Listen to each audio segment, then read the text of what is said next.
है एक छोटी सी गजा पट्टी के ऊपर अल्लाह की मदद नहीं आ रही है। वाह, क्यों? मोमिन बचते हैं वहां तो, मासूम बच्चे हैं, औरतें हैं, क्यों नहीं? अल्लाह की मदद आसमान से जमीन पर उतरने के लिए शर्त है, वो शर्त मफकूद हो रही है, वो शर्त नहीं पाई जा रही है, जिसकी वजह से अल्लाह की मदद नहीं उतर रही। वो शर्त क्या है? ईमान बिल यकीन। ईमान हो यकीन के साथ। यकीन एक ऐसी ताकत है कि अल्लाह की मदद जमीन पर वो यकीन उतारती। सिर्फ ईमान होना जरूरी नहीं। वी आर मोमिन, हम सब मोमिन हैं, लेकिन हमारा ईमान बुराई से हमें नहीं रोक पाता। हमारा ईमान अल्लाह की जात पर मुकम्मल तौर पर डिपेंड नहीं होने देता। हमारा ईमान शराब से हमें नहीं रोक पाता। हमारा ईमान जुआ से हमें दूर नहीं कर पाता। हमारा ईमान सोशल मीडिया में बुरी चीजों की नुमाइश करने से हमें नहीं रोक रहा है। तो फिर आप इस ईमान के आधार पर अल्लाह की मदद का मुस्तहिक कैसे बन सकते हो? There is a smallly biggest condition, the presence of God to send to the earth. जमीन के ऊपर अल्लाह तबारक व तआला की मदद के लिए ईमान बिल यकीन का होना जरूरी। और ये ताकत किसी की ईमान में पाई जाती है तो जमीन पर खड़ा होकर अगर अल्लाह के सामने में अल्लाह से अगर दुआ करेगा तो अल्लाह तबारक व तआला उसकी दुआ कबूल करते हैं। खुद हदीस के अंदर है, लौ अक़सम बिल्लाह लअबर्रहुल्लाह।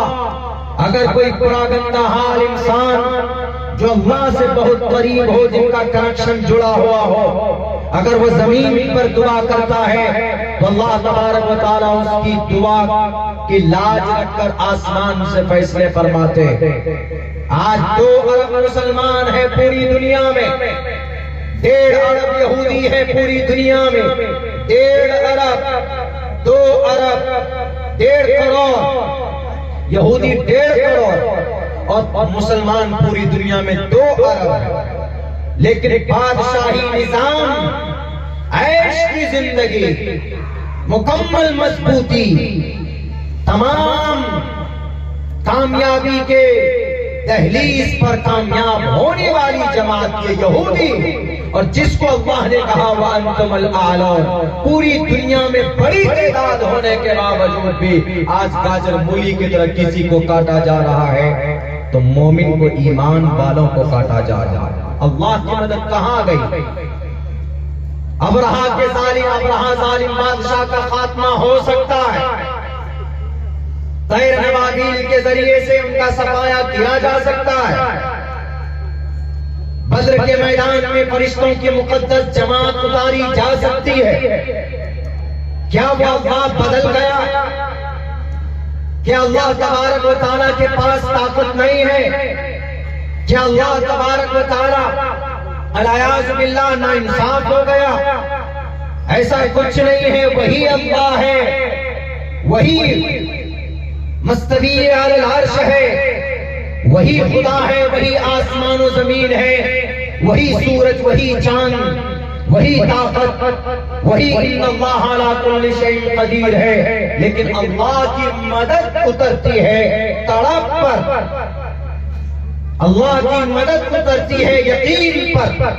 आप कहेंगे कि मौलाना अब्दुल्ला, जब अबरहा आया था उस वक्त एक भी कलमा पढ़ने वाला नहीं था, तो उस वक्त किस यकीन की बुनियाद पर अबरहा के ऊपर अल्लाह तबारक व तआला ने तैरन अबाबील को भेजा था? आपको शायद मालूम नहीं, उस वक्त बल्कि आज से ज्यादा ईमान कामिल था अब्दुल मुत्तलिब का। अब्दुल मुत्तलिब दीन इब्राहिमी पर अमल करते थे, शरीयत इब्राहिमी के मुताबिक जिंदगी गुजारते थे। अल्लाह के नबी अलैहिस्सलातु वस्सलाम का जन्म भी नहीं हुआ था।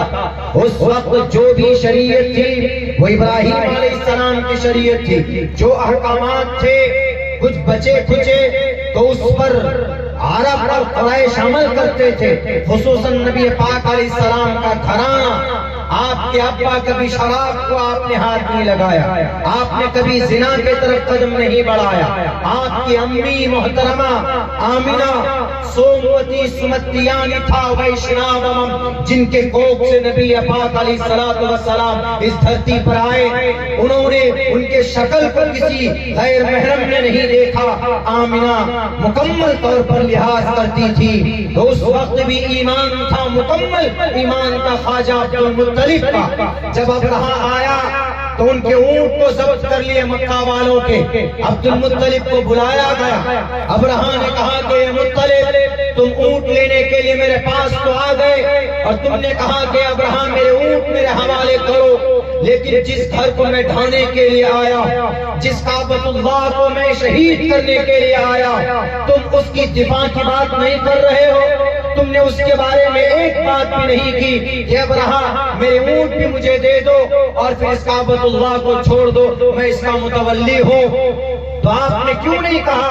तो अब्दुल मुत्तलिब का जवाब सुनिए। अब्दुल मुत्तलिब ने कहा कि अब्राहा, इस ऊंट का रखवाला मैं हूँ, इसका जिम्मेदार मैं हूँ और इसका निगहबान मैं हूँ, इसलिए मैंने कहा कि भाई इसकी हिफाजत की जिम्मेदारी मेरी है। We are responsible for protection, हम इनकी हिफाजत के जिम्मेदार हैं, इसलिए हमने ऊंट के लिए पूछा। और रहा काबतुल्लाह के बारे में, ये जो बैतुल्लाह है इसका निगहबान और ये घर अल्लाह का है, इसका निगहबान भी वो अल्लाह है। वो अल्लाह तुमसे पूछेगा या वो अल्लाह की जिम्मेदारी। और हमें कभी यकीन है कि जैसे मैं अपने ऊंट को बचाने के लिए आया हूँ, मुझे अपने अल्लाह की जात पर भरोसा है, मुझे अपने ईमान पर मुकम्मल एतबार है, अल्लाह अपने घर की हिफाजत जरूर करेगा। ये यकीन था, ये यकीन कामिल था। तब जाकर अल्लाह तबारक व तआला ने अब्राहा के पूरे लश्कर को तैरन अबाबील तरमीहिम बिहिजारतिन मिन सिज्जील वजअलहुम कासिम माकूल, छोटे छोटे परिंदे अपने चोंच में और अपने पैर में एक छोटा पत्थर का टुकड़ा लेकर आता है और जिस फौजी के सर पर पड़ता है वही जमीन पर उसको धंसा दिया जाता है।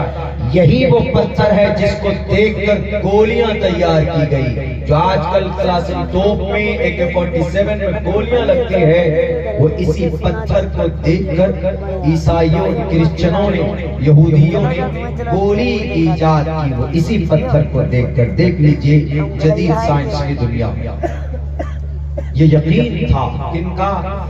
हमारे सहाबा का, हमारे पूर्वज का। आज वो यकीन नहीं है हमारे बीच, कहीं पर भी नहीं। पूरी दुनिया के मुसलमानों में वो यकीन है ही नहीं, जरा बराबर यकीन नहीं। हाँ, बस अल्लाह एक है, मोहम्मद रसूलुल्लाह को मानते हैं, अल्लाह के नबी से मोहब्बत करते हैं, बस जुबानी दावा। इस जुबानी दावे की कोई कीमत अल्लाह के नजदीक नहीं है, कोई कीमत नहीं। जुबानी दावे के साथ अमली कारकर्दगी, दैट्स वेरी इंपॉर्टेंट। आप जुबानी दावा मत करो, लेकिन अमली कारकर्दगी आपकी वैसी है कि कोई फायदा नहीं। अमल के मैदान में कौन है? अमल के मैदान में यहूदी। अमल के मैदान में यहूदी है, हम लोग सिर्फ चिल्लाने वाले मैदान में। यहूदी अमल के मैदान में तो यहूदी कामयाब।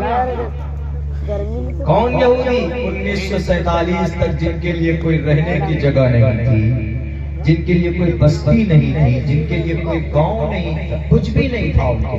1947 में हर किसी ने मारा कि नहीं मारा? यहूदी। हिटलर ने 6 लाख को मारा, उससे पहले रूमी ने मारा, रूमी सल्तनत ने, रोमन एम्पायर ने उनको मारा, दबा दबा करके, बिल्कुल चुन चुन कर मारा उन लोगों को, यहूदियों को, हर तरफ से।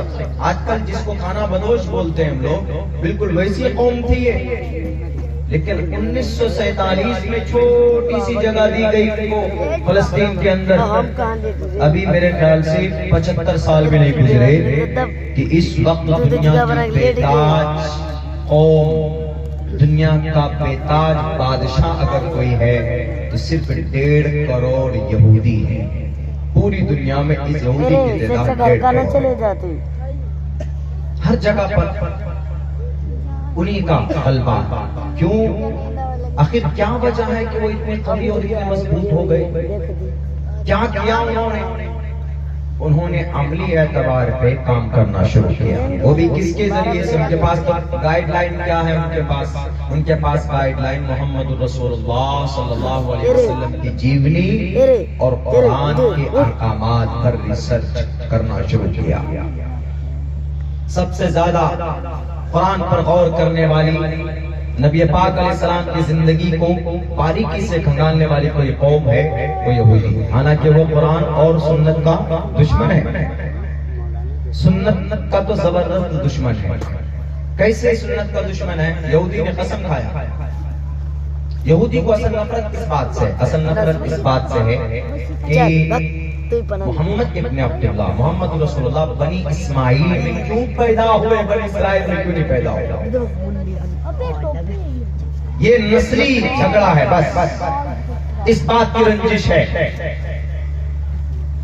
तो उन्होंने कसम खाया कि अच्छा, मुसलमान की सबसे बड़ी कामयाबी क्या है? बताना गया उसने क्या है? मुसलमान की सबसे बड़ी कामयाबी यह है कि जब वो मरता है उसकी मौत ईमान पर अगर हो, जिसे कहा जाता है कि भाई ईमान पर खात्मा हो रहा है तो खात्मा बिल खैर। ईमान पर किसी की मौत आई तो बहुत बड़ी बात है, वरना बहुत से लोग कैसे होते हैं जो मरने के वक्त में जिनका दिशा ही चेंज हो जाता है। तो उन्होंने कहा कि सबसे बड़ी कामयाबी क्या इस्लाम में? कहा कि भाई ईमान के साथ मरना। कहा कि अच्छा, इतनी बड़ी कामयाबी, लो हम इसको बदल देते हैं। बहुत से मुसलमान ऐसे होंगे कि जो कुफ्र की हालत में मरेंगे। तो उन्होंने कहा कि अच्छा, ईमान की हालत में मरने के लिए कोई वजीफा तो होगा? नबी ने बताया। कहा हाँ। कहा जो आदमी इस मिसवाक वाली सुन्नत पर अमल करेगा मुस्तकिल, वो दुनिया में कुछ भी हो जाए, कितनी परेशानी में गिरफ्तार हो, लेकिन मरने के वक्त में उसका खात्मा ईमान पर होगा, जो मिसवाक वाली सुन्नत पर पूरी जिंदगी अमल करता रहा। ये रिसर्च करवाया यहूदी ने, बल्कि अपने बच्चे को एक मदरसे में भेजा। वो बच्चा मुकम्मल आलिम बनने के बाद तब जाकर बताया क्या ये हम बताते हैं इस्लाम में क्या क्या है फायदा। तो उसने कहा कि ये फायदा है इस्लाम में, एक छोटी सी सुन्नत मिसवाक, मेरे ख्याल से 100 में से 10 आदमी ऐसे होंगे, 10 भी नहीं 5 आदमी ऐसे होंगे जो इस मिसवाक वाली सुन्नत पर हम लोग अमल करते होंगे। हालांकि बड़ी फजीलत है एक सुन्नत को जिंदा करने पर। मन आया सुन्नती इंद फसाद उम्मती फलहु अजरु मिअति शहीद। 100 शहीदों का सवाब अल्लाह अता फरमाता है जब कोई एक सुन्नत पर अमल करता है, 100 शहीदों का सवाब। तो उसने कहा कि अच्छा, एक काम करो, कोई चीज ऐसी वजूद में लाओ जो मिसवाक ही छूट जाए। तो उन्होंने कॉलगेट और ब्रश में, टूथपेस्ट में कॉलगेट मेड इन यहूदी है, कॉलगेट मेड इन यहूदी, मेड इन इसराइल है